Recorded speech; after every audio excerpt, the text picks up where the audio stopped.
Today, we are going to talk about 4 Splatoon 4 predictions that I hope happen in the very next game. Starting with number 1, there won't be 4 idols in the next game. I know Splatoon 3 had 3 idols, but I don't think they're going to keep on upping that number. I don't think that's sustainable to keep on releasing sequels and just increasing the number of idols. But here's what I do think will happen. I think we will get 2 idols who have an alter ego or different form at night, and Splatoon 4 will have a day and night cycle in the plaza. This indicates which idols you will see when you load up the game. So they're the same people, same idols, they just got some different looks, different alter egos, whatever you want to call it, depending on the day and night cycle. I also think that there could be 2 idols with a non-talking companion on the Splatcast like Little Buddy. So they got technically 4 people on the broadcast, but it's still just 2 idols, and they got a little thing on their shoulder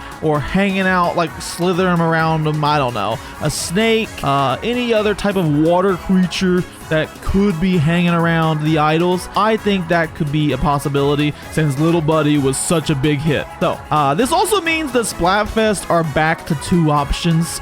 We all know how the Splatfest went in Splatoon 3, where Shiver got like gold and Big Man got silver and Fry got poop, and that was the options. It's like, which mineral do you want to mine the most? And like everybody doesn't want to pick Fry's because she has poop as her option. So it's just not it's just not a great model, and I think they probably know that. So I can see us going back to 2 options for the Splatfest. Number 2, a battle royale mode inspired by tricolor mode. So this is like you have a giant, large map, and you have to take over as much of the map by claiming splat towers that cover your area or cover an area with your ink color.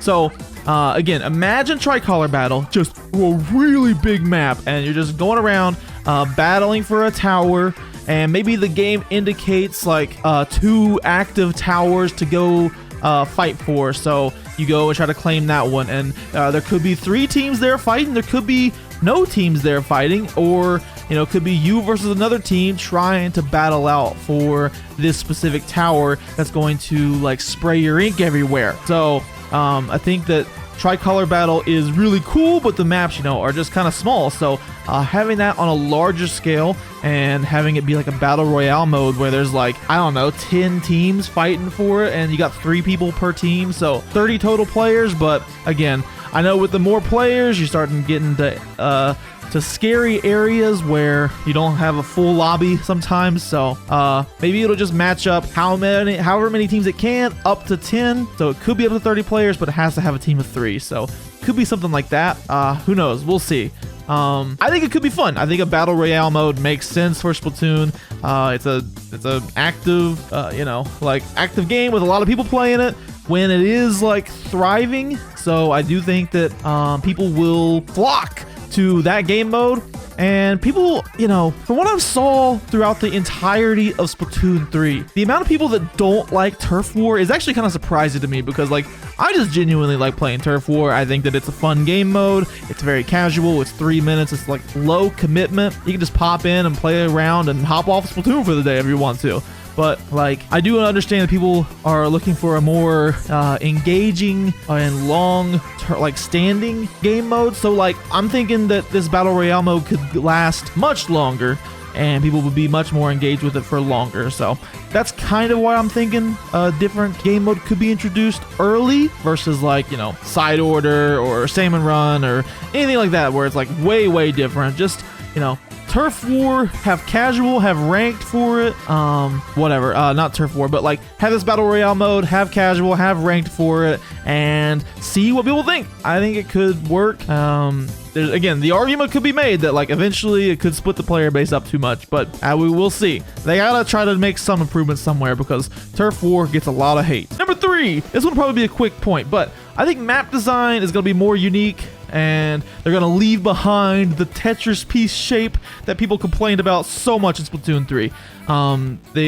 If they are anywhere active in the community, they know that people aren't huge fans of this map shape. Like, it's so obvious that you just scroll on Reddit or online anywhere talking about Splatoon. If they're talking about the map design, they're talking about how bad Splatoon 3's maps were. I know a lot of people clamor for the Splatoon 2 maps again, and you know, that's a great start. But you know, put some maps in with some different routes, you know, different looks to them. We don't have to all be the same shape. I know it's easy to calculate maybe, but as far as the game goes, it should be able to calculate a much weirder shape than the Tetris piece, depending on how it's programmed. So I can't imagine that it'll be that much different, but it is something to think about, and I hope that they do something like that because it could make all the game modes much more enjoyable, having, you know, tunnels and more high ground, more low ground, and just variation in like the texture of the map. I don't know, just something more than just straight line right to take a right and then straight up, you know, like that's gonna get old after a while. And the last prediction that I have is that you could finally make Plaza Post without connecting a social media account. You heard it here first. We are gonna be able to post freely without connecting an alternative Splat account or a social media account. Everybody wants it. Some people aren't able to post because of this, and they should be able to. Everybody should be able to post as long as you're a nice person. If you're a nice person, you can post all you want. But if you're a mean person, you better stay away from the Plaza Post. You better stay away. Okay, that's pretty much all my predictions. Thank you so much for watching. I'll see you later. Bye.